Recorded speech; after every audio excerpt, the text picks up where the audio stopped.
तो इसमें जो है आज हम लोग डिस्कशन करेंगे। तो हम लोग अभी मीन्स कंपैरेटर में है।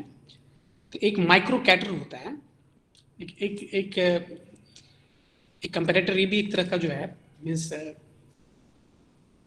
कंपैरेटर ही है। देखो इसका थोड़ा वर्किंग फीचर्स इसमें थोड़ा सा हम लोग देखते हैं, इसका कंस्ट्रक्शन फीचर क्या है। देखो बेसिकली क्या होता है ना, ये जो है माइक्रो माइक्रो कैटर है ना, सुन पा रहे हो ना? Yes sir. हाँ, दरअसल क्या होता है, देखो ये जो है ना, इसको हम लोग बोलते हैं प्लंजर। ये प्लंजर है, ये वर्क जैसे ही ये मतलब ये, और यहाँ पे ये जो है ना ये वर्क पीस है, ठीक है। तो और ये जो है ना, जस्ट लाइक ये मीन्स एल शेप का एंगल है, ये है ना, एल शेप एंगल है ये। और यहाँ पे एक जो है ना, एक यहाँ पे पिवॉट है। एक्चुअली पिवॉट की क्या होता है ना, ये मतलब जो है पिवॉट के अराउंड क्या होता है, ये लेफ्ट राइट करता है, ये जस्ट लाइक यहाँ से ये रोटेट करेगा ये, है ना। कहने का मतलब ये है, यदि वर्कपीस में यदि जैसे हम लोग इस प्लंजर को यदि इस वर्कपीस से कांटेक्ट में आता है और प्लंजर ये इस वर्कपीस में किसी तरह का इसमें वो है मीन्स, यदि हम जस्ट लाइक क्या करते हैं, इसको हम लोग जस्ट एक रेफरेंस वैल्यू से हम लोग मीन्स कंपेरिजन करते हैं। एक्चुअली मतलब मीन्स कंपेरेटर का मतलब ये होता है कि हमारे पास एक रेफरेंस, जैसे जैसे कोई भी स्लिप गेज है, सपोज दैट कि ये कोई स्लिप गेज है, इस स्लिप गेज का ये हमको 15 का स्लिप गेज है। अभी कोई ऑब्जेक्ट है, अब इसको हमको देखना है कि इसके रेफरेंस में चेक करना है कि इसका वैल्यू इससे ज्यादा या कम है ना। तो कहने का मतलब ये है कि वो मतलब एक जस्ट लाइक एक कंपेयरिंग डिवाइस है कि नहीं। जैसे वर्कपीस, जैसे कोई भी वर्कपीस हम डालते हैं तो इसको हम स्टैंडर्ड, जैसे कि हम यहाँ पर देख रहे हैं कि यहाँ पर जैसे 50 का स्लिप गेज है, तो इसको हम सेट करके रखते हैं 15 पे। और जैसे ही अब वर्कपीस का साइज सपोज दैट कि मान के चलो कि ये मतलब 50 से ज्यादा है, तो इस कंडीशन में क्या होगा, इस कंडीशन में ये होगा कि जैसे 15 से ज्यादा होगा तो प्लंजर का मूवमेंट क्या होगा, ये अपवर्ड डायरेक्शन में होगा। जैसे प्लंजर अपवर्ड डायरेक्शन में मूव करेगा तो ये क्या होगा, ये इस एल शेप एंगल को ये राइट, ये क्लॉकवाइज डायरेक्शन में इसको पुश करेगा। और देखो ये जो पुश हो रहा है ना, तो अब देखो यहाँ पे क्या है ना, एक जो है ना, जस्ट लाइक कह सकते हैं एक ट्विस्टेड जो है ना, यहाँ पे एक स्प्रिंग है। इस स्प्रिंग में क्या होता है ना, देखो यहाँ पे लिखा हुआ है, हाँ, एक थीन मेटेलिक स्ट्रिप है ये, है ना, जस्ट लाइक स्प्रिंग स्ट्रिप का होता है ये थीन मेटेलिक स्ट्रिप है। तो इस मेटेलिक स्ट्रिप के लेफ्ट साइड में जो है वो लेफ्ट हैंड ट्विस्ट होता है, मतलब वो लेफ्ट डायरेक्शन में उसको ट्विस्ट किया जाता है। और राइट साइड में जो है उसको राइट डायरेक्शन ट्विस्ट करते हैं। कैसे, जैसे कोई स्ट्रिप, कोई ऐसे कोई स्ट्रिंग है तो एक साइड में हम उसको लेफ्ट उसको लेफ्ट डायरेक्शन ट्विस्ट कर, उसको मतलब वो ट्विस्ट कर रहे हैं, एक साइड में हम उसको राइट डायरेक्शन ट्विस्ट कर रहे हैं। तो कहने का मतलब इस तरह से ट्विस्ट करेंगे तो सेंटर पोजीशन पे क्या होगा ना, वो एक पोजीशन होगा जहां पे न्यूट्रल होता है। तो ये इसका सेंटर पॉइंट है। इस सेंटर पॉइंट के लेफ्ट साइड जो है ना उसको लेफ्ट हैंड ट्विस्ट करते हैं, और इसके राइट हैंड साइड जो है उसको राइट हैंड ट्विस्ट किया जाता है। और इसमें ये जो सेंटर जो है, इस सेंटर यहाँ पे न्यूट्रल पॉइंट है। इस न्यूट्रल पॉइंट से क्या, यहाँ पे इंडिकेटर लगा हुआ है, ये इंडिकेटर का रीडिंग बताएगा कि ये वर्कपीस का साइज जो है 15 से ज्यादा है या कम है। तो हम लोग ये मान के चल रहे हैं कि जो यहाँ पे वर्कपीस हम लोग डाल रहे हैं उसका लेंथ 15 से ज्यादा है। तो उस कंडीशन में क्या होगा, ये प्लंजर का मूवमेंट ऊपर की तरफ होगा। ये प्लंजर क्या करेगा, इस एल शेप एंगल को ये राइट डायरेक्शन में इसको टिल्ट करेगा। जैसे ही टिल्ट होगा तो क्या होगा ना कि ये जो चूंकि यहाँ जो तुम देख रहे हो ये जो मतलब मेटेलिक स्ट्रिप है, इस मेटेलिक स्ट्रिप के राइट हैंड साइड में तो राइट हैंड मतलब मीन्स राइट हैंड ट्विस्ट किया हुआ है। तो ये क्या करता है ना कि ये जो होता है ना, जैसे ये ट्विस्ट होता है ना तो ये अनट्विस्ट होने की कोशिश करता है।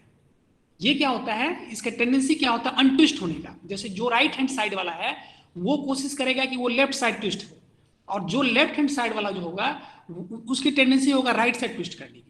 क्योंकि क्या होता है ना, किसी भी चीज को हम लेफ्ट साइड वो कर रहे हैं, ट्विस्ट किए हुए हैं, तो हमेशा कोई भी चीज क्या होता है ना, यदि वो अनस्टेबल कंडीशन में है तो वो क्या होना चाहता है, वो स्टेबल होना चाहता है। कोई भी चीज हो, चाहे कोई मॉलिक्यूल्स हो, चाहे कोई भी ऑब्जेक्ट हो, कोई भी सिस्टम है, तो कोई भी सिस्टम हमेशा क्या चाहता है, वो स्टेबल इक्विलिब्रियम में हमेशा स्टेबिलिटी की तरफ जाना चाहता है। चूंकि ये लेफ्ट हैंड साइड में वो लेफ्ट तरफ ट्विस्ट किया हुआ है, इसकी टेंडेंसी क्या होगी, राइट तरफ ट्विस्ट होने का, ताकि वो स्टेबिलिटी की तरफ जाए। इधर राइट हैंड साइड में ट्विस्ट किया हुआ, राइट डायरेक्शन में ट्विस्ट किया हुआ, इसकी टेंडेंसी क्या होगी, लेफ्ट साइड ट्विस्ट होने का, ताकि स्टेबिलिटी की तरफ जाए। तो कहने के बाद जैसे ये एंगल, जैसे पाइवोट के अलोंग इसका मूवमेंट राइट डायरेक्शन में होता है, तो उस कंडीशन में क्या होता है, जो राइट हैंड ट्विस्ट होता है वो उसकी टेंडेंसी क्या होती है, लेफ्ट तरफ ट्विस्ट करने की, और लेफ्ट हैंड ये साइड ट्विस्ट का उसकी टेंडेंसी क्या होती है, राइट साइड ट्विस्ट की। इस कंडीशन में क्या होता है ना कि सेंट्रल पॉइंट जो यहाँ पे न्यूट्रल है, इसमें एक मूवमेंट होता है। ये मूवमेंट किसको ट्रांसफर कर देता है, इस इंडिकेटर को ट्रांसफर करता है। ये इंडिकेटर का मूवमेंट ये बताता है कि इसका साइज क्या है। क्लियर है ना, समझ पा रहे हो, सुन पा रहे हो ना? Yes sir. यस, तो इसको हम लोग बोलते हैं माइक्रोकेटर मींस कंपैरेटर। इसी के बारे में डिटेल यहाँ सब दिया हुआ है, इसको पढ़ लोगे तो यहाँ तो मुझे मेन सजेस्ट यही है। बेसिकली कंपैरेटर में हमेशा हम लोग ध्यान रखते हैं, कंपैरेटर का मतलब ये कंपैरिजन, मतलब किसी भी स्टैंडर्ड साइज से उसको हम लोग कंपेयर करते हैं कि उसका साइज जो है उससे कम है या ज्यादा है। ठीक है, तो इस तरह से हम लोग माइक्रोकेटर के बारे में देखें। दूसरा है न्यूमेटिक कंपैरेटर। इस न्यूमेटिक कंपैरेटर में क्या होता है, जैसे इसका बेसिक प्रिंसिपल देखो क्या होता है ना, देखो जैसे कि क्या होता है ना कि इसमें क्या होता है, इस यहाँ से जो है ना, जैसे कि एक एयर सप्लाई किया गया, ठीक है, मतलब और यहाँ पे एक सरफेस है, तो बेसिकली क्या होगा कि जितना ये स्टैंडर्ड डिस्टेंस जितना जितना कम होगा, जितना कम होगा उतना क्या होगा, इसमें उतना ज्यादा बैक प्रेशर यहाँ पे जो है ना डेवलप करेगा। ये स्टैंडर्ड डिस्टेंस जितना ज्यादा होगा उतना बैक प्रेशर यहाँ पे क्या होगा, उतना कम होगा। मतलब क्या, जितना ये क्लोजर हम लाएंगे सरफेस के उतना ज्यादा इसमें क्या होगा, इस यहाँ पे बैक प्रेशर क्रिएट होगा।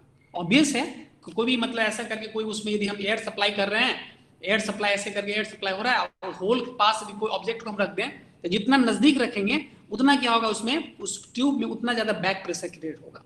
तो कहने का मतलब क्या होता है कि हम लोग स्टैंडर्ड डिस्टेंस, इसका बेसिक प्रिंसिपल यही है कि अब देखो होता क्या है, यहाँ पे बैक प्रिंसिपल का यहाँ कंसेप्ट है, मींस बैक प्रेशर का मींस कंसेप्ट पे काम करता है। अब देखो यहाँ पे क्या हो रहा है कि दो यहाँ पे कंट्रोल, एक कंट्रोल वाल्व यहाँ है और एक कंट्रोल वाल्व यहाँ है। अब जैसे ही हम लोग क्या करते हैं, इस मेजरिंग हेड है ये, तो मेजरिंग हेड जैसे हम लोग किसी ऑब्जेक्ट के पास, किसी किसी सरफेस के पास लाते हैं, तो इस सरफेस का जो डिस्टेंस होगा ना, ये स्टैंडर्ड डिस्टेंस, ये स्टैंडर्ड डिस्टेंस ये डिसाइड करेगा कि यहाँ पे बैक प्रेशर का वैल्यू क्या होगा। यदि स्टैंडर्ड डिस्टेंस ज्यादा होगा तो उस कंडीशन में बैक प्रेशर क्या होगा, कम होगा। यदि स्टैंडर्ड डिस्टेंस कम होगा तो बैक प्रेशर यहाँ पे क्या होगा, मतलब स्टैंडर्ड डिस्टेंस जो है ना इनवर्सली प्रोपोर्शनल टू, जितना ये कम होगा उतना उतना क्या होगा, ये P2 का वैल्यू उतना ज्यादा होगा। मतलब P2 is equal to standard distance.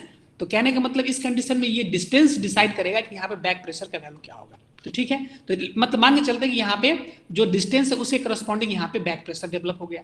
अब ये सप्लाई प्रेशर है, तो सप्लाई प्रेशर यहाँ P1 है, बैक प्रेशर यहाँ P2 है, तो प्रेशर डिफरेंस क्या हो जाएगा, P2 माइनस P1। मतलब जनरली क्या होता है ना कि बैक प्रेशर जो है ना सप्लाई प्रेशर से इसका वैल्यू कुछ ज्यादा होता है ना। तो अब ये यहाँ प्रेशर डिफरेंस क्या हो जाएगा, ये P2 minus this is del P, है ना।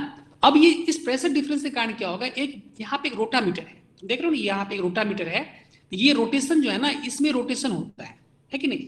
इसी रोटेशन से हम लोग ये डिसाइड करते हैं कि आखिर इसमें जो हम लोग मतलब जो जिस सरफेस से हम लोग इसका मीन्स कंपैरिजन करना चाह रहे हैं उसके रिस्पेक्ट में इसका वैल्यू मतलब ये कम है ज्यादा है, इसका रोटेशन डिसाइड करता है। जितना ज्यादा इसमें मतलब वो होगा, जितना ज्यादा प्रेशर डिफरेंस होगा उतना ज्यादा इसमें रोटेशन होगा, जितना ज्यादा रोटेशन होगा जितना मतलब उसका रोटेशन के मीन्स अकॉर्डिंगली हम लोग यहाँ पर क्या करते हैं, यहाँ पे मीन्स प्रेशर ये जो मतलब इसका जो है मीन्स मीन्स एक्चुअल जिस साइज जिस मतलब स्टैंडर्ड साइज हम लोग मीन्स कंपेयर करना चाह रहे हैं उसके अकॉर्डिंगली यहाँ पे कंपेयर होता है। इस तरीके से हम लोग यहाँ पे, तो यहाँ पे हम लोग देख रहे हैं मतलब न्यूमेटिक कंपैरेटर। तो न्यूमेटिक कंपैरेटर में ये जो अभी हम लोग डिस्कशन कर रहे थे उसको हम लोग बोलते हैं फ्लो टाइप। बेसिकली ये जो है ना मतलब इसमें 3 तरह का हम लोग को स्टडी करना है।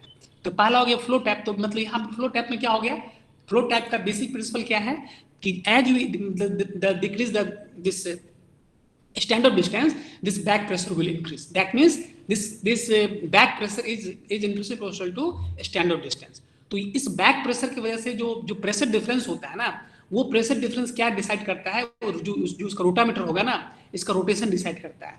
उस रोटेशन के हेल्प से हम लोग वहां पे जो हम लोग ये चेक कर पाते हैं कि उसका जो है स्टैंडर्ड साइज से उसका साइज में क्या उसका डिफरेंस है, उससे कम है या ज्यादा है। ये पहला हो गया। दूसरा हो गया यहाँ पे डिफरेंशियल टाइप। तो डिफरेंशियल टाइप में क्या होता है, यहाँ पे देखो इसमें क्या होता है, यहाँ पे प्रेशर सप्लाई किया जा रहा है। अब ये जो यहाँ से प्रेशर सप्लाई करते हैं तो यहाँ पे क्या होगा ना, ये प्रेशर 2 पार्ट में डिवाइड होता है, ये 2 डायरेक्शन में जाता है। इस यहाँ जो एक इस जो ये जो कॉलम है यहाँ पर 2, सुन पा रहे हो, सुन पा यस रहे हो सर। ना? हाँ, वेट कर रहे हैं।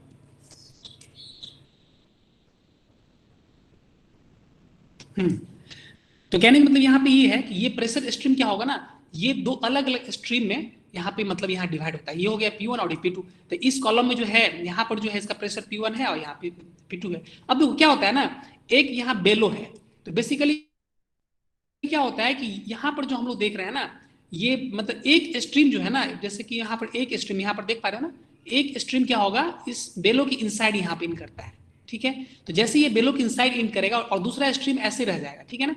तो अब यहाँ पर जो प्रेशर डिफरेंस होगा वो प्रेशर डिफरेंस डिसाइड करेगा कि यहाँ पे उसका सरफेस का स्टैंडर्ड जो जो जो वैल्यू हम लोग कंपेयर करना चाह रहे हैं उससे उससे यहाँ पर कम है ज्यादा है। यहाँ पर देखो, this comparator used to compare the two surface, that is which surface is at higher level and which surface is at lower level. कहने का मतलब यहाँ पर दो वो है, यहाँ पर क्या है ना, यहाँ पर दो सरफेस S1 S2 है।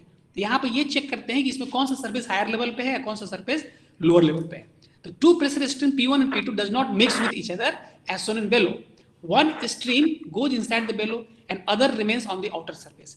Depending on the position of bellow, ये जो है ना, ये बेलो का पोजीशन बताता है कि कौन सा सरफेस यहाँ पे लोअर साइड में है, कौन सा सरफेस अपर साइड में है। इस तरीके से यहाँ पे हम लोग डिफरेंशियल टाइप जो है इसको हम देखते हैं।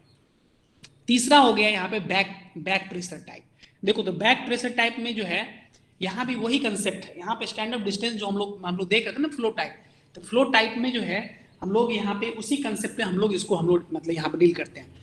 तुम लोग देखे होंगे कि जैसे कि मैनोमीटर, फ्लूइड मैकेनिक्स से मैनोमीटर का कंसेप्ट में या मतलब इस कंसेप्ट से हम लोग इसको यूज करते हैं। देखो बेसिकली क्या है ना, इस तरह का ये है। अब यहाँ पे जो है ना ये स्टैंडर्ड डिस्टेंस है, इस स्टैंडर्ड डिस्टेंस के कारण जो क्या होगा यहाँ पे बैक प्रेशर डेवलप होगा। अब देखो ये यहाँ से क्या हो रहा है, ये वाल्व है, यहाँ से मेन प्रेशर सप्लाई किया गया। अब देखो ये जो प्रेशर डिफरेंस होगा, ये बैक प्रेशर देखो, ये बैक प्रेशर है और यहाँ मेन प्रेशर है। इस प्रेशर डिफरेंस के कारण क्या होगा ना, और यहाँ पर तुम देख रहे हो ये क्या है, ये वेंचुरी है। तो अब इस प्रेशर डिफरेंस के कारण क्या होगा, ये जो एजी कॉलम है ना, इस एजी कॉलम का लेंथ जो है वो यहाँ पे डेविएट करेगा, है कि नहीं। अब इस एजी कॉलम के लेंथ के डेविएशन से हम लोग को ये पता कर लेना होता है कि यहाँ पर प्रेशर डिफरेंस क्या है, ठीक है ना। इस प्रेशर डिफरेंस से एजी कॉलम का लेंथ यहाँ होगा। इस वेरिएशन से हम लोग उसमें जो है ना इसका जो मीन्स जहाँ भी हम इसको मीन्स कंपेयर करना चाह रहे हैं उसको मतलब हम लोग उस रेफरेंस वैल्यू से हम लोग मीन्स कंपेयर कर पाएंगे। तो बेसिकली क्या होता है, यहाँ पे एक इक्वेशन है, इस इक्वेशन को ध्यान में रखना है कि small p by capital P. Small p क्या है, स्मॉल p बैक प्रेशर है, कैपिटल P क्या हो गया यहाँ पर टोटल प्रेशर है। तो small p by capital P equal to a minus b by m by c, ठीक है ना। अब देखो इसमें जो है अब क्या होता है ना कि p बाई p का जो वैल्यू होता है, small p by capital P जो है ना, इसका वैल्यू जो है 0.6 से 0.8 के बीच लाई करता है। ध्यान रखना है इसका वैल्यू कहाँ से कहाँ लाई करेगा, 0.6 टू 0.8 के बीच लाई करेगा। तो कहने का मतलब कि जब ये पॉइंट, अब ऑब्वियस कि यहाँ पे क्या है ना, small p by capital P equal to a minus b m by c है। अब ऑब्वियस है कि यदि हम लोग यहाँ पे a का वैल्यू यहाँ पे ये इसका वैल्यू यदि 0.6 है, a का वैल्यू 0.6 है, एक कंडीशन में 0.8 है, तो 0.6 वाले कंडीशन में क्या होगा, ये वैल्यू जो होगा ना, ये मतलब m का वैल्यू क्या होगा, ये मैक्सिमम होगा। m का वैल्यू मैक्सिमम होगा, क्यों मैक्सिमम होगा, क्योंकि यहाँ पे सब्सट्रैक्ट किया हुआ है। तो m का वैल्यू जितना ज्यादा होगा उतना इसका वैल्यू उतना कम होगा। तो कहने का मतलब ये ध्यान ये रखना है कि जब इसका वैल्यू 0.6 रखते हैं तो उस कंडीशन में क्या होगा, ये a का वैल्यू जो है ना यहाँ पे कांस्टेंट रखा गया, a का वैल्यू यहाँ पे 1.1 है, ठीक है। तो a का वैल्यू यहाँ पे 1.1 है, ये फिक्स है। और b by C into M max, जब यहाँ पे 0.6 रखेंगे तो यहाँ पे क्या होगा, यहाँ पे मैक्सिमम वैल्यू होगा। जब 0.8 रखेंगे तो ऑब्वियसली क्या होगा, ये वैल्यू क्या होगा, मिनिमम होगा। तो यहाँ से इस इक्वेशन से तो आज सेकंड इक्वेशन से देख लो, तो क्या होगा, ये b बाई सी मैक्स का वैल्यू क्या हो जाएगा, यहाँ पे b बाई सी मैक्स का वैल्यू यहाँ पे जो है 0.5 हो जाएगा। इसी तरीके से यार b बाई सी मिन का वैल्यू कितना हो जाएगा, ये जो है 0.3 हो जाएगा। तो सिंपली इसको सब्सट्रैक्ट वो कर लेंगे। तो इस तरीके से हम लोग यहाँ पे b बाई सी मैक्स और b बाई सी मिन का वैल्यू हमारे पास आ गया। अब क्या करते हैं, इस दोनों को हम लोग डिवाइड कर लेते हैं। तो m मैक्स बाई m मिन क्या हो गया, यहाँ 5, ये जो 5/3 हो गया। अब फर्स्ट कंडीशन में क्या कर रहे हैं हम लोग, दोनों साइड -1 से यहाँ पे सब्सट्रैक्ट कर रहे हैं। तो सब्सट्रैक्ट करेंगे तो क्या होगा, m मैक्स माइनस m मिन, है ना। तो ये m मैक्स माइनस m मिन जो होगा, दिस इज कॉल्ड रेंज। तो कहने का मतलब क्या हो गया कि m मैक्स बाय m मिन क्या हो जाएगा, रेंज, इसको हम बोलते हैं रेंज बोलते हैं। रेंज इक्वल टू यहाँ जो 1 सब्सट्रैक्ट करेंगे तो क्या होगा 2/3 m मिनिमम, है ना। तो इसका रेंज क्या हो गया, this range is equal to 2/3 into M minimum. ये तुम्हारा एक इंपॉर्टेंट इक्वेशन हो गया। अब इसी केस में क्या कर रहे हैं हम लोग, अभी तो हम लोग 1 सब्सट्रैक्ट किए हैं, अब इसमें हम लोग एक 1 ऐड करते हैं। तो ऐड करेंगे तो क्या होगा, ऐड करेंगे तो यहाँ पे क्या होगा, एम एक्स प्लस एम मिन इक्वल टू ये 8/3 होगा। तो कहने मतलब एम एक्स प्लस एम मिन, अब इसको क्या करते हैं हम लोग 2 से डिवाइड कर देते हैं। तो यहाँ से 2 से डिवाइड करेंगे तो क्या होगा, M X plus M min by 2, यही ये क्या हो जाएगा, एम एवरेज हो जाएगा। तो कहने का मतलब एम एवरेज जो हो जाएगा वो क्या हो जाएगा, 4/3 एम मिनिमम, है ना।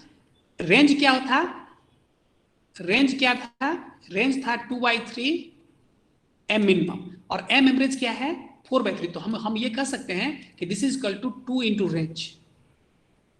एम एवरेज जो है ये 2 टाइम्स है इसके मतलब रेंज के, है ना। यहाँ पर दिया हुआ है कि M max equal to this is मतलब this is the twice of this range, ठीक है। अब चलो ये से इंपॉर्टेंट चीज है, इसको ध्यान रखना है।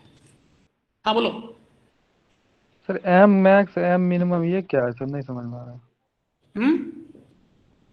एम बी और सी ये सब क्या है, नहीं समझ में आ रहा सर। देखो एक्चुअली क्या है ना, जब हम लोग यहाँ पर एक्चुअली यहाँ पर जो डायग्राम दिया हुआ है ना, इस डायग्राम में जस्ट एक सिमेट्रिक डायग्राम दिया हुआ है।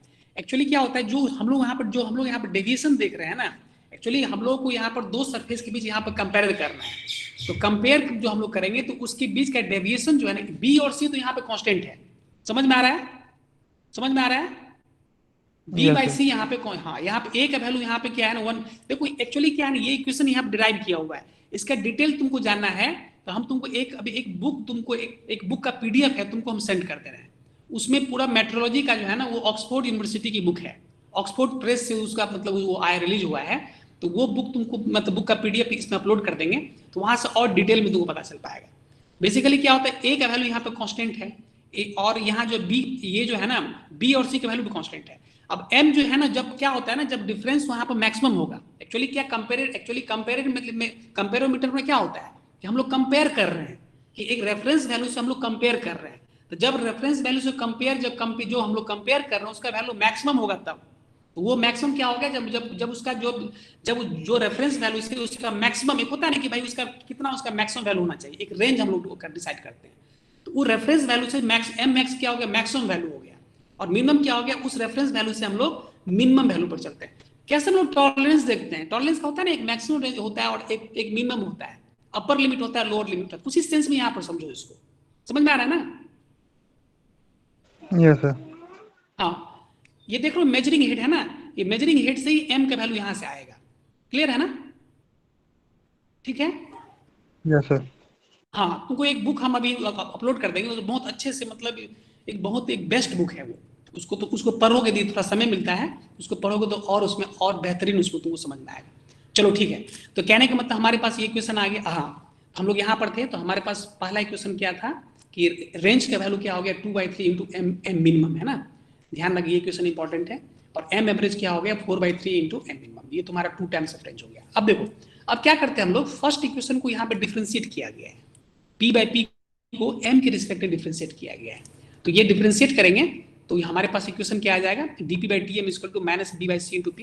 बेसिकली क्या करना है ना, इसको तुम ऐसे कर लोगे, पी जो है ना, पी क्या होगा, ये पी डॉट क्या हो जाएगा, पी ए माइनस बी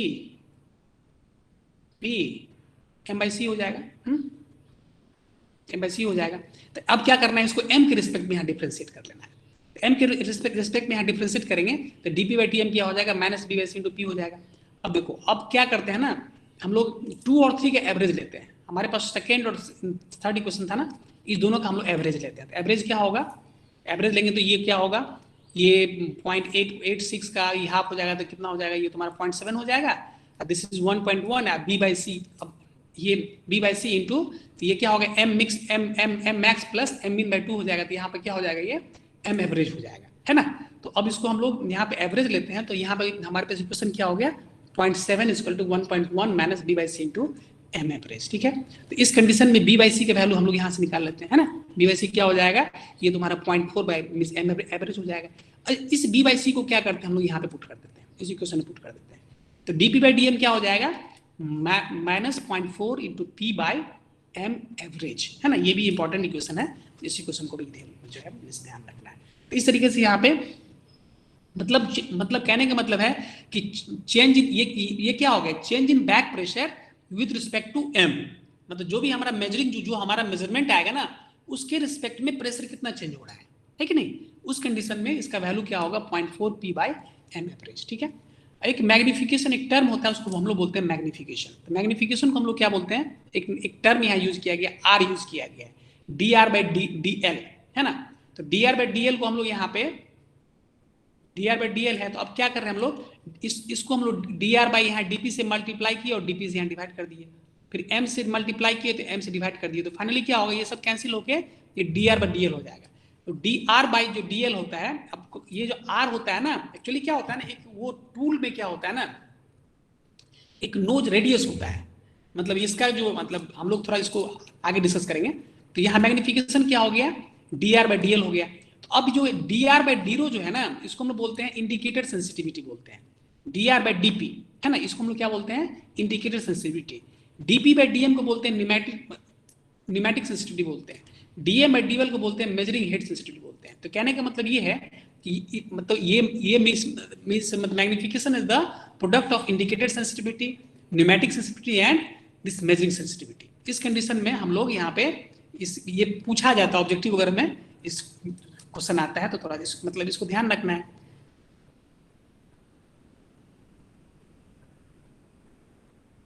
चलो तो इस तरीके से हम लोग यहाँ पे हम लोग सी जो है ना एरिया ऑफ कंट्रोल ऑरिफाइस हो गया है कि नहीं। तो यहाँ पे हम लोग यहाँ सी का वैल्यू क्या होगा पाई फॉर डीसीएस पर, ये इसका वैल्यू क्या होगा ये कांस्टेंट हो गया, ये मेजरिंग हेड एरिया हो गया, इसी से हम लोग यहाँ पर जो है उसको मेजरमेंट करते हैं। तो इस तरीके से हम लोग इस न्यूमेरिकल को तुम ट्राई करो है कि नहीं, इस न्यूमेरिकल को तुम खुद से ट्राई करके तुम नेक्स्ट क्लास में बताओ कि न्यूमेरिकल को तुम सॉल्व मतलब मींस सॉल्व कर पा रहे हो कि नहीं पा रहे हो जाएगा, ये सॉल्व हो जाएगा, सिंपल है। इसको हम लोग नेक्स्ट क्लास में यदि कोई दिक्कत होगी तो हम लोग नेक्स्ट क्लास में इसको डिस्कस करेंगे। ठीक है, ठीक है, सिंपल न्यूमेरिकल है। ओके, सुन पा रहे हो? Yes sir. ओके, हाँ अब हम लोग थोड़ा सरफेस फिनिश की तरफ बढ़ते हैं। सरफेस फिनिश में क्या होता है ना, थोड़ा सा इसमें बेसिकली क्या होता है ना कि सरफेस में जो कुछ उसमें मतलब इरेगुलरिटीज होता है, तो उसमें दो तरह के इरेगुलरिटीज होता है, एक होता है उसको एक को बोलते हैं रफनेस और दूसरे को बोलते हैं वेवनेस। तो रफनेस में क्या होता है ना कि रफनेस में हम कह सकते हैं कि जहाँ पे थोड़ा सा जब थोड़ा डेविएशन जैसे कैसे होता है, कोई सरफेस है, कोई भी सरफेस है, यदि कोई सरफेस हम लोग लेके चले कहीं जहां पे थोड़ा सा हल्का जो लाइट डेविएशन होता है ना, कभी देखते हैं ना कहीं हल्का जो डेविएशन होता है, जो स्मॉल डेविएशन होता है ना उसको हम लोग क्या बोलते हैं, हम लोग रफनेस बोलते हैं।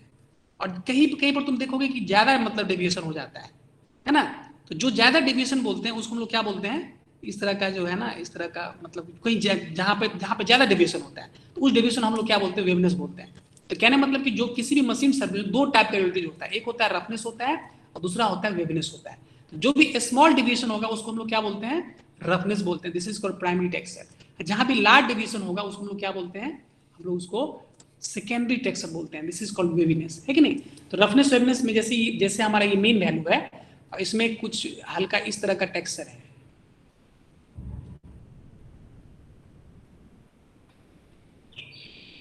देख पा रहे हो?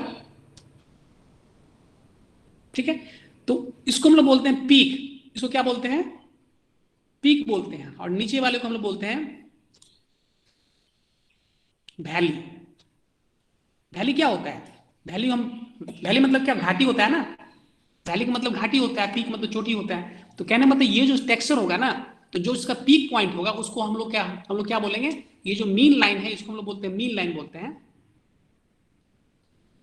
मीन लाइन के ऊपर जो ये रहेगा इसको हम लोग क्या बोलेंगे, जो उसको पीक बोलते हैं। मीन लाइन के नीचे जो उसका मैक्सिमम जो होगा डेविएशन होगा उसको हम लोग क्या बोलते हैं, वैली बोलते हैं। तो कहने का मतलब है कि सरफेस फिनिश में बेसिकली हम लोग देखते हैं कि दो तरह का उसमें इरेगुलरिटीज होता है, एक रफनेस होता है दूसरा वेवनेस होता है। तो कहने का मतलब जो है जो भी मतलब अब वेवनेस जो है, वेवनेस में क्या होता है, जैसे किसी भी मशीन में ज्यादा वाइब्रेशन हो रहा है, यदि किसी में ज्यादा वाइब्रेशन है, कुछ ज्यादा चैटरिंग है, क्योंकि वेवनेस थोड़ा सा ज्यादा हुआ है, क्योंकि उसमें बहुत ज्यादा उसका क्या होता है, उसका डेविएशन ज्यादा होता है ना। तो इस कंडीशन में वेवनेस को थोड़ा सा ज्यादा उसको ध्यान रखना होता है। तो यदि किसी मशीन में ज्यादा वाइब्रेशन है, ज्यादा चैटरिंग है, कोई एरर है, यदि किसी गाइडवेज में एरर है, तो उस कंडीशन में क्या होगा, यहाँ पे हम लोग को इसमें वेवनेस प्रोड्यूस होगा। यहाँ पर सब दिया हुआ है, इसमें क्लियर क्लियर सब स्टेटमेंट यहाँ पर दिया हुआ है। रफनेस में क्या होता है, यदि कोई स्लाइड, यदि कोई सेटिंग यदि प्रॉपर नहीं है, यदि उसमें किसी तरह का जो जो उसमें कटिंग फ्लूइड यूज करना है उस तरह कटिंग फ्लूइड यूज नहीं कर रहे हैं, या कह सकते हैं कि यदि टूल में, टूल का जैसे कि तुम पढ़े होगे इसमें मेटल कटिंग में पढ़े होगे, है ना, कि उसमें मेटल कटिंग में क्या होता है, उसमें हम लोग देखते हैं कि रेक फेस होता है, जैसे कि तुम देखे होगे,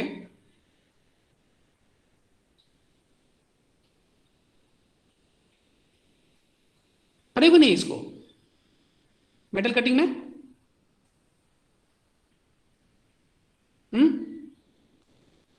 इसको बोलते हैं रेक फेस, रेक फेस बोलते हैं मेटल कटिंग। तो ये तुम्हारा मतलब किस सेमेस्टर में था? फोर्थ सेमेस्टर में था ना? फिफ्थ में। फिफ्थ में किस सेमेस्टर में था ये मेटल कटिंग? फिफ्थ में। तो ये मतलब मीन्स कौन पढ़ाया था मेटल कटिंग? सानी सर। अरे बाप रे, अच्छा ठीक है ठीक है। तो कहने का मतलब ये है कि अच्छे से पढ़े हो ना मेटल कटिंग, क्योंकि देखो मेटल कटिंग बहुत इंपॉर्टेंट है। मेटल कटिंग तुम समझ लो कि तुम्हारा प्रोडक्शन का 40% है, उससे बहुत इंपॉर्टेंट, मतलब इतना प्योर न्यूमेरिकल है, फुल न्यूमेरिकल पेपर है वो। तो अच्छे से पढ़ लेना मेटल कटिंग को, क्योंकि उससे काफी गेट वगैरह में, इंजीनियरिंग सर्विस में कहीं भी जाओगे ना, किसी पीएसयू में देखोगे गेट में, तो मेटल कटिंग से बहुत क्वेश्चन आता है। प्रोडक्शन का जो रेंज होता है, उस प्रोडक्शन के रेंज में मेटल कटिंग से क्वेश्चन काफी रहता है, तो इसलिए थोड़ा अच्छे से पढ़ लेना, बहुत इंटरेस्टिंग है, बहुत इंपॉर्टेंट है। तो कहने का मतलब है, यदि रेक फेस पर जो है ना, यदि रेक उसका मतलब कोई भी टूल होता है ना, उसमें मतलब रेक फेस होता है, तो यदि उसमें, यदि उस पर यदि ज्यादा, यदि ड्रैग ज्यादा हो रहा है, तो ड्रैग कंडीशन में क्या होगा, उस कंडीशन में हीटिंग ज्यादा होगा। तो जब उसमें, जब रेक फेस पे जब उसका टेम्परेचर बहुत ज्यादा होता है, तो उस कंडीशन में क्या होता है, उस कंडीशन में तो कहने मतलब कि ये जो मतलब रफनेस और वेवनेस में, तो रफनेस में होता है कि यदि कोई सेटिंग प्रॉपर नहीं है, तो उस कंडीशन में यहाँ रफनेस होगा। वेवनेस कब होगा, जब उसमें कोई मशीन का जैसे कोई ज्यादा वाइब्रेशन हो रहा है, ज्यादा चैटरिंग हो रहा है, तो उस कंडीशन में यहाँ पर से होता है। तो ये हम लोग देख लिए, सरफेस फिनिश के बारे में देख लिए। देखो अब इसमें, अब इसी सरफेस फिनिश में दो तरह का होता है, एक लेज होता है और एक फ्लॉज होता है ना। तो लेज और फ्लॉज में जो है, तो फ्लॉज थोड़ा सा ज्यादा डेंजरस है। फ्लॉज में क्या होता है, जो तुम देख रहे हो ना, जो भी तुम्हारा, जो तुम देख रहे हो वाला पार्ट सरफेस का समझ जो, में नहीं आया सर। क्या क्या क्या समझ में नहीं आया? सर ये जो रफनेस रेक फेस की वजह से होता है सर। रफनेस किसकी वजह से होता है? रफनेस देखो, रफनेस में क्या होता है ना, बेसिकली रफनेस हो गया स्मॉल एरर, इस समझ लो ऐसे। यदि स्लाइड कोई डेविएशन, स्लाइड यदि मतलब सरफेस में कोई टेक्सचर डिस्टर्ब हो, तो उसको हम लोग रफनेस बोलते हैं। वेबनेस में क्या हो गया, यही डेविएशन जब ज्यादा हो जाएगा, जब ज्यादा उसमें डेप्थ होगा, कैसे बोलते हैं हम लोग, पीक एंड वैली बोलते हैं। तो कहने मतलब पीक एंड वैली का डेप्थ जब ज्यादा होगा, तो उस कंडीशन में क्या होगा, वो उसको हम लोग मतलब मिसवेवनेस बोलेंगे। लेकिन जब पीक एंड वैली का डेविएशन बहुत ही कम होगा, तो उस कंडीशन में हम लोग देखेंगे आगे, इस यहाँ ना पीक वैल्यू का हम लोग मतलब इस कंसेप्ट को हम लोग आगे यूज करेंगे। तो जब जब पीक एंड वैली का डेप्थ जब कम होगा, उस कंडीशन में उसको हम लोग बोलते हैं रफनेस बोलते हैं। क्लियर है ना, यहाँ क्लियर लिखा हुआ है। तो रफनेस में क्या होता है ना, कि वहां पे डेविएशन कम है, मतलब वो थोड़ा सा मतलब वेवनेस से बेटर माना जाता है। वो सरफेस फिनिश में, सरफेस जितना अच्छा होगा, जितना स्मूथ फिनिश होगा, उतना हम लोग उसको अच्छा मानते हैं। तो सरफेस फिनिश में अलग अलग ऑपरेशन होता है, जैसे कि हम लोग हॉर्निंग करते हैं, लैपिंग करते हैं, है कि नहीं, अलग अलग तुम ऑपरेशन पढ़े होगे सरफेस फिनिश में। ग्राइंडिंग करते हैं, ग्राइंडिंग में अलग अलग व्हील होता है, ग्राइंडिंग व्हील होता है, उस व्हील से हम लोग क्या करते हैं, हम लोग उसको हम लोग सरफेस फिनिश करते हैं। उसमें मतलब ग्राइंडिंग व्हील में अलग अलग साइज का ग्रेन्स उसमें होता है। वो ग्रेन से क्या करते हैं ना हम लोग, उसको प्रॉपर कटिंग, कैसे हम लोग देखते हैं घर में जो टाइल्स मोजैक लगता है, मोजैक लगता है, तो मोजैक वगैरह लगता है, तो वहां पर क्या देखते हैं हम लोग, मोजैक को जब उसमें जब उसको पूरा जमा लिया जाता है, तो ग्राइंडर ग्राइंडर व्हील से है ना उसको कटिंग किया जाता है, उसको फिनिश किया जाता है। फिर ऐसे कटिंग करके, तो शुरू में जब ज्यादा मतलब एक्चुअली जिस समय उसका हम लोग करते हैं स्टार्टिंग में क्या करते हैं, उसका ग्रेन साइज ज्यादा बड़ा होता है। जैसे जैसे फिनिशिंग की तरफ बढ़ते हैं, तो ग्रेन साइज क्या होता है उसका, धीरे धीरे छोटा होना, मतलब उसका साइज थोड़ा सा स्मॉलर होता चला जाता है कि नहीं। तो कहने का मतलब ये है, इसमें चीजें बहुत सारी चीजें, ऐसा नहीं कि मतलब ये 2 लाइन में खत्म हो गया। सरफेस फिनिश तो ऑलरेडी समझ लो एक पूरा सेक्शन ही है तुम्हारा इसमें, मैन्युफैक्चरिंग में, जिसमें कि हॉर्निंग, लैपिंग या हम ग्राइंडिंग करते हैं। तो कहने का मतलब ये इन शॉर्ट ये समझ लो कि यहाँ पर जो मतलब कोई भी प्रोडक्शन कोई भी मशीन पार्ट का जो प्रोडक्शन होता है तो लास्ट में क्या कहते हैं उसको मशीनिंग किया जाता है। कैसे अलग अलग मशीनिंग पढ़ रहे थे हम लोग, अब जैसे कन्वेंशनल पढ़े अनकन्वेंशनल पढ़े, ये मशीनिंग होता है। तो उस मशीनिंग के क्रम में क्या होता है ना कि उसका सरफेस फिनिश का उसका देखा जाता है कि सरफेस माइक्रो लेवल मतलब माइक्रोस्कोपिक व्यू से देखा जाता है कि उसका सही है कि नहीं है। तो उस कंडीशन में दो तरह का उसमें एक रफनेस होता है दूसरा वेवनेस होता है। समझ में आ रहा है? तो रफनेस में क्या होता है ना कि रफनेस मतलब हो गया कि जब इम्प्रॉपर जब कटिंग जब हम लोग जब माइल्ड उसमें क्या मतलब यदि यदि हम लोग अब जैसे क्या होता है अलग अलग कटिंग फ्लूइड यूज करते हैं, जैसे कि हम लोग बोलते हैं कास्ट आयरन। तो कास्ट आयरन में क्या होता है ऑलरेडी क्या होता है ना उसमें उसमें उसमें कार्बन का फ्लेक्स निकलता है। तो कार्बन फ्लेक्स खुद एक लिब्रिकेंट की तरह काम करता है। तो उसमें किसी भी तरह का उसमें कटिंग फ्लूइड यूज नहीं करते हैं। अब उसमें यदि बाय मिस्टेक से ऑपरेटर यदि कोई कटिंग फ्लूइड डाल दिया, कोई सिंथेटिक ऑयल डाल दिया या कोई प्रॉपर ऑयल डाल दिया, तो उस कंडीशन में क्या होगा सरफेस में सैंपल कर जाएगा। तो कहने का मतलब है कि हर एक सरफेस के लिए उसका एक प्रॉपर फ्लूइड मतलब स्पेसिफाई होता है। तो उस इस कंडीशन में यदि कटिंग फ्लूइड यदि प्रॉपर सेटिंग नहीं करेंगे मतलब प्रॉपर कटिंग फ्लूइड यूज नहीं करते हैं, तो उस कंडीशन में यदि कटिंग फ्लूइड यूज नहीं करेंगे तो कटिंग फ्लूइड का काम क्या होता है, कटिंग फ्लूइड जो होता है जो भी हीट जो भी और वहां से हीट को एक्सट्रैक्ट भी करता है, हीट को वहां से कैरी भी करता है वो। यदि प्रॉपर कटिंग फ्लूइड यूज नहीं करेंगे तो क्या होगा रैक फेस पे क्या होगा, रैक फेस पे उनका टेम्परेचर बढ़ जाएगा। टेम्परेचर बढ़ेगा तो वहां पर क्या होगा उसका मतलब उसकी वजह से वहां पे बहुत तरह का उसमें जैसे वियर होता है, क्रेटर वियर होता है, डिफ्यूजन वियर होता है, मतलब ये तो मेटल कटिंग में तुम पढ़े होगे। तो कहने का मतलब है कि इसमें चीजें बहुत सारी चीजें है। तो हम लोग इन शॉर्ट जो यहाँ पर तुमको मेट्रोलॉजी में पढ़ना ये है कि सरफेस फिनिश जो है दो तरह का है, रफनेस एंड वेवनेस। क्लियर है? समझ पा रहे हो? ठीक है। Yes sir. हाँ तो चीजें बहुत सारी चीजें ऐसा नहीं कि सिर्फ दो लाइन में वो यहाँ सरफेस फिनिश ऑलरेडी तुम मतलब इसीलिए देखो क्या होता है कोई कोर्स जो है ना एक स्टेप बाय उसमें इसको मतलब मीन्स मतलब कोई भी सब्जेक्ट जो होता है ना उसको स्टेप बाय डाला जाता है। आखिर मेट्रोलॉजी तुमको 6 में आखिर अभी क्यों डाला गया, मेटल कटिंग तुम्हारे 5th सेम में था, इसके बाद इसको डाला गया ताकि तुम इसको लिंक कर सको कि आखिर इससे पहले के सेमेस्टर में तुम ऑलरेडी तुम उसके बारे में तुम मतलब मीन्स वो अवेयर हो फैमिलियर हो। तो कहने का मतलब इसीलिए सिलेबस में सब्जेक्ट को एक असेंडिंग ऑर्डर में डाला जाता है। चलो ठीक है। अब देखो इसमें हम लोग लेज एंड फ्लॉज की बात करते हैं। लेज एंड फ्लॉज में क्या है कि यहाँ पे जो है फ्लॉज में क्या हो गया यहाँ पे कुछ ज्यादा मतलब यदि कुछ ज्यादा इरेगुलरिटीज है सरफेस ज्यादा इरेगुलरिटीज है तो उस कंडीशन में यहाँ पे क्या होगा उसको फ्लॉज बोलते हैं। लेज में क्या होता है जस्ट लाइक स्ट्रक्चर होता है। देखो predominant surface pattern produced by feed marks is called ledge and surface irregularity present which are random is known as flaws। तो कहने मतलब कोई सरफेस मतलब जो एक रैंडमली जो कहीं कहीं पे कुछ भी इस तरह का मतलब सरफेस इरेगुलरिटी जो होगा उसको हम लोग फ्लॉ बोलते हैं। लेकिन एक फीड मार्क के द्वारा जो उस पर जो एक सरफेस पे जो मिस पैटर्न बनता है जैसे तुम देखते होगे ना जैसे जैसे कोई ग्राइंडिंग करते हैं हम लोग, तो ग्राइंडिंग करते हैं तो उसमें तुम देखोगे बहुत माइक्रोस्कोपिक व्यू में देखोगे तो कहीं के देखो कि जिस डायरेक्शन में जो व्हील रोटेट कर रहा होता है ना उस डायरेक्शन में एक बहुत ही एकदम लाइट मतलब उस तरह का उसका उसी डायरेक्शन का एक टेक्सचर बनता है सरफेस पे। समझ रहे हो ना? यदि कोई कटिंग टूल का यदि हमको कोई ऐसा फिनिशिंग टूल यूज कर रहे हैं तो जिस डायरेक्शन में कटिंग उसका फिनिशिंग हो रहा होता है ना तो तुम सरफेस पे तुम बहुत माइक्रोस्कोपिक लेवल तुम वहां देखोगे कि उस डायरेक्शन में एक वहां पे जो है ना कुछ डायरेक्शनल जो है कुछ लाइन हल्का उस तरह का पैटर्न बनता है। जिस डायरेक्शन में उसका हम लोग जस्ट इसको थोड़ा इमेजिन करो तो उस चीज को हम लोग क्या बोलते हैं जो सरफेस पैटर्न बनता है ना जिस तरह का हम लोग वहां पर फिनिशिंग टूल यूज कर रहे हैं उसके डायरेक्शन में जो एक पैटर्न बनता है उसको हम लोग बोलते हैं लेज। ठीक है। लेकिन कहीं के फ्लॉज हो जाता है। यदि फ्लॉज मतलब क्या हो गया आप सपोज कि कहीं कहीं पर क्या होता है ना कि जैसे हम लोग कटिंग करते हैं है ना कटिंग करते हैं जैसे जैसे जैसे कि तुम्हारा कोई कटिंग टूल है कटिंग टूल में क्या होता है ना जब कास्टिंग कर रहे होते हैं तो कास्टिंग में जो क्या होता है ना एक फेलाइट क्या होता है ना जब उसमें आयरन का जो उसमें मतलब उसमें जब उसमें सैंड के इरोजन हो जाता है ना तो उस सैंड के इरोजन के कारण क्या होता है उसमें फेलाइट का फॉर्मेशन होता है। तो फेलाइट फॉर्मेशन क्या होता है वो फेलाइट बहुत ही हार्ड मटेरियल होता है वो क्या होता है वो कटिंग टूल में फेलाइट मिक्स हो जाता है। अब जब कटिंग टूल में फेलाइट मिक्स है और जब कटिंग जैसे कोई भी कटिंग ऑपरेशन कर रहे हैं तो कटिंग का जो टूल का जो पीक पॉइंट होता है वो भी क्या होता है वो भी घिस रहा होता है। कटिंग टूल जो होता है ना उसका भी जो कटिंग एज होता है वो भी घिस रहा होता है। अब सपोज दैट कि कहीं भी फ्लाइट का दिन कहीं कहीं मतलब अंदर में कहीं किसी कहीं माइक्रो स्ट्रक्चर में वहां पे मिस फ्लाइट है जो कि उस अनडिजायरेबल है वो नहीं होना चाहिए बहुत हार्ड होता है फ्लाइट। अब कटिंग एज जब जब उसको वियर हो रहा होता है अचानक कोई सरफेस उस फ्लाइट के कॉन्टेक्ट में आ गया।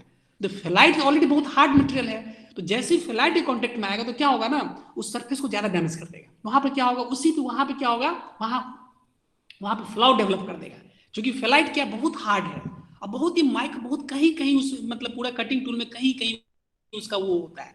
तो कहने मतलब माइक्रोस्कोपिक लेवल पे देखेंगे तो ये मतलब फ्लॉज का मतलब क्या होता है कि कोई ऐसा कुछ कटिंग ऑपरेशन में कुछ ऐसा कुछ सेटिंग हो गया, या तो उसमें कुछ ऐसा डिस्टर्बेंस हो गया, या तो उसमें किसी कंडीशन में जब कटिंग ऑपरेशन कर रहे हो तो कभी ज्यादा वाइब्रेशन हो गया, कुछ ज्यादा उस तरह का सेटिंग उसको डिस्टर्ब हो गया, अचानक होता है कभी कभी। तो उस कंडीशन में जो ज्यादा होगा तो उसको हम लोग फ्लॉज बोलते हैं। क्लियर है, समझ पा रहे हो ना? ठीक है, ठीक है, आगे बढ़े। Yes sir. यस, तो लेज एंड फ्लॉज। तो लेज में जो है, अब थोड़ा ले का अलग अलग चीज है, सिंबल है, थोड़ा ध्यान रखें, सिंपल चीज है, ज्यादा कुछ नहीं है। लेज में जो जो हमारा हमारा डायरेक्शनल लेज बनता है, उसमें एक जैसे कि इस तरह का डायग्राम होगा तो उसका सिंबल ये होगा, तो इसको बोलते हैं पैरेलल लेज। क्योंकि पैरेलल डायरेक्शन में है तो पैरेलल लेज हो गया।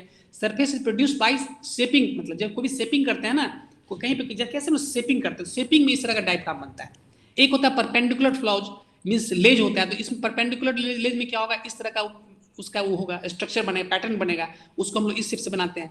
सरफेस से provided in shaping, obviously shaping planning करते हैं तो क्या होता है, कभी कभी उसको शेपर टूल से कभी हम लोग मतलब हॉरिजॉन्टल डायरेक्शन में ले जाते हैं, कभी उसको वर्टिकल डायरेक्शन वर्टिकल शेपिंग करते हैं, ओरिजिनल शेपिंग करते हैं, तो उस कंडीशन में इस तरह का पैटर्न बनना ऑब्वियस है।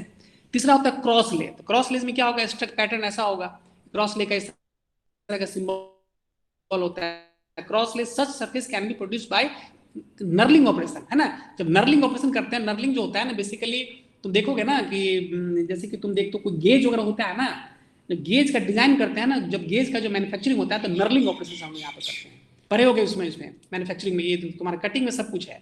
इस पर से होता है मल्टी डायरेक्शनल लेज। मल्टी डायरेक्शनल लेज में क्या हो गया, उसका पैटर्न जो इस तरह का पैटर्न होगा, है कि नहीं, इसको हम लोग यहाँ एम से डिनोट करेंगे। तो मल्टी डायरेक्शनल लेज हो गया, surface are produce by grinding. Grinding operation में क्या होता है, मल्टी डायरेक्शनल लेज का प्रोड्यूस होता है। जो ग्राइंडिंग में क्या होता है ना, उसको मल्टीपल डायरेक्शन में कभी क्लॉकवाइज करेंगे, कभी एंटी क्लॉकवाइज डायरेक्शन में होता है, अलग अलग डायरेक्शन हम लोग यहाँ पे ग्राइंडिंग ऑपरेशन करते हैं। तो उस कंडीशन में क्या होता है, हम लोग इस ग्राइंडिंग ऑपरेशन में मल्टी डायरेक्शनल लेज का फॉर्मेशन होता है। एक सर्कुलर ले होता है, तो ये फेसिंग ऑपरेशन में होता है। तो यहाँ सर्कुलर ले में इसका डायग्राम ऐसा होता है, इसको हम सिंबल सी से नोट करते हैं। क्वेश्चन ऑब्जेक्टिव पूछा जाता है, मैच दी फॉलोइंग्स में ये चीज जो है ना, ये चीज पूछा जाता है, या तो ऑब्जेक्टिव पूछ सकते हैं लोग कि भाई यहाँ पे जो है इस पैरेलल फ्लोज में मतलब इसका सिंबल क्या होगा, यहाँ पर तुम्हारे 4 ऑप्शन होगा। तो सिंपल है, सर्कुलर में सी है, मल्टी डायरेक्शन में एम है, क्रॉस में क्रॉस साइन में है, परपेंडिकुलर में परपेंडिकुलर है। तो सिंपल याद रखना आसान है। रेडियल में यहाँ आर है। तो इस तरह से यहाँ पर अलग अलग पैटर्न का जो है ना, यहाँ पे फ्लॉज, यहाँ पे लेज का फॉर्मेशन होता है कि नहीं।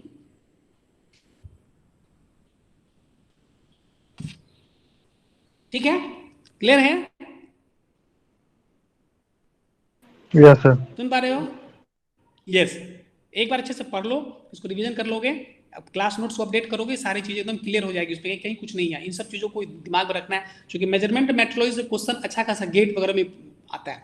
देखो गेट में तुम्हारा प्रोडक्शन याद रखो, प्रोडक्शन, इंडस्ट्रियल इंजीनियरिंग, तो प्रोडक्शन में सब कुछ आ गया, कास्टिंग आ गया, मेटल कटिंग आ गया, फॉर्मिंग आ गया, वेल्डिंग आ गया। तो ये तुम्हारा गेट का 4 इंपॉर्टेंट जो तुम्हारा प्रोडक्शन इंजीनियरिंग हो गया। फिर तुम्हारा इंडस्ट्रियल इंजीनियरिंग में, तो इंडस्ट्रियल इंजीनियरिंग में जैसे तुम्हारा लीनियर प्रोग्रामिंग है, ट्रांसपोर्टेशन है, असाइनमेंट है, क्यू थ्योरी है ना, सीपीएम है, पर्ट है, सीपीएम पर्ट है कि नहीं। तो ये सब 4-5-6 लेसन है इसमें तुम्हारा, इसमें इंपॉर्टेंट है इंडस्ट्रियल इंजीनियरिंग में।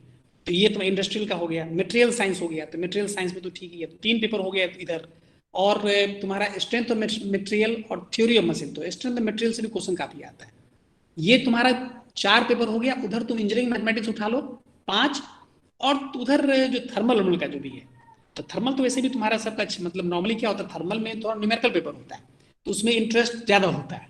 तुम देखोगे जब तुम खुद से कोई सेल्फ स्टडी कर रहा होता है तो तुम देखोगे कि थर्मल वगैरह में चूंकि न्यूमेरिकल है ज्यादा, उसमें मतलब ज्यादा इंटरेस्टिंग थोड़ा होता है थर्मल फ्लूइड का।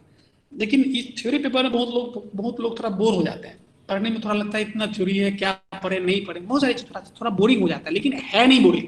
ध्यान ये रखना है कि इस सब्जेक्ट में कहीं भी मैकेनिकल इंजीनियरिंग की किसी भी सब्जेक्ट में, चाहे कितना जैसे कि तुम्हारा प्रोडक्शन है, ये इंडस्ट्रियल है, मटेरियल साइंस है, ये कंप्लीट मतलब थ्योरेटिकल पोर्शन हो जाता है, लेकिन बोरिंग नहीं है। बोरिंग तब नहीं होगा जब तुम किसी अच्छे राइटर के बुक से पढ़ोगे, इंटरेस्ट के साथ पढ़ोगे, या कोई अच्छा टीचर तुमको मिल जाए, तुमको पढ़ाने वाला उस तरह का बेस्ट तुमको कोई ऐसा ट्यूटर मिल जाए, है कि नहीं, कोई ऐसा मेंटर मिल जाए, तो इस कंडीशन में तुम्हारा पेपर बहुत इंटरेस्टिंग हो जाता है। पेपर वाकई बहुत इंटरेस्टिंग है, जितना समय दोगे उतना कम है, बहुत वास्ट है सिलेबस इसका, वास्ट भी है और इंटरेस्टिंग है। तो कहने मतलब जो भी तुम्हारा सिलेबस है उसके अकॉर्डिंगली हम लोग चलते हैं। तो अब जो नेक्स्ट यहाँ पे है मेथड ऑफ एस्टैब्लिशिंग डेटा, है ना, इसको हम लोग नेक्स्ट क्लास में देखेंगे, ठीक है। इस मीन्स में हम लोग नेक्स्ट क्लास में मेथड हुए हैं, अलग अलग सिस्टम होता है, एम सिस्टम है, ई सिस्टम है कि नहीं। इसके बाद अलग अलग सरफेस फिनिश में हम लोग देखेंगे यहाँ पर जो है पीक टू वैली हाइट क्या होता है, सेंटर लाइन एवरेज वैल्यू क्या होता है, एंड न्यूमेरिकल भी आता है कि नहीं, representation of this surface finish, है कि नहीं। यहाँ पे हम लोग देखेंगे यहाँ पर टेली सर्फ का यूज कैसे करते हैं, फिर है फिर तुम्हारा स्क्रू थ्रेड होता है ना, उसका मेथोडोलॉजी हम लोग उसको कैसे हम लोग करते हैं, उसको कैसे क्या क्या उसका मतलब वो मेजरिंग पैरामीटर्स होता है ना, जैसे वो मेजर डायमीटर होता है, माइनर डायमीटर होता है, पिच है, एंगल है ना। इस तरह से हम लोग स्क्रू थ्रेड का मेजरमेंट करेंगे, है ना। तो ये सब स्क्रू थ्रेड मेजरमेंट पे है। एक्सेप्टेंस टेस्ट है, इसमें अलग अलग तरह का टेस्ट करते हैं, डायनामिक टेस्ट होता है, स्टैटिक टेस्ट होता है, लेकिन अलग अलग मशीन से टेस्ट होता है। तो चलो हम लोग धीरे धीरे आगे बढ़ेंगे। मोस्टली मतलब 4 से 5 क्लास में तुम्हारा ये मेट्रोलॉजी कंप्लीट हो जाएगा। चीज़ें हम लोग थोड़ा सा डेप्थ में चले हम लोग, ताकि क्या है ना कि तुमको कंप्लीट कहीं भी किसी भी एग्जामिनेशन के लिए, चाहे तुम्हारी यूनिवर्सिटी का तो खैर कोई यहाँ कोई पंगा नहीं है, यूनिवर्सिटी के लेवल से तुम बहुत आगे काम कर रहे हो, तो इसमें तुम्हारा engineering service GATE question bank वगैरह सब कुछ को प्रैक्टिस करो, है ना।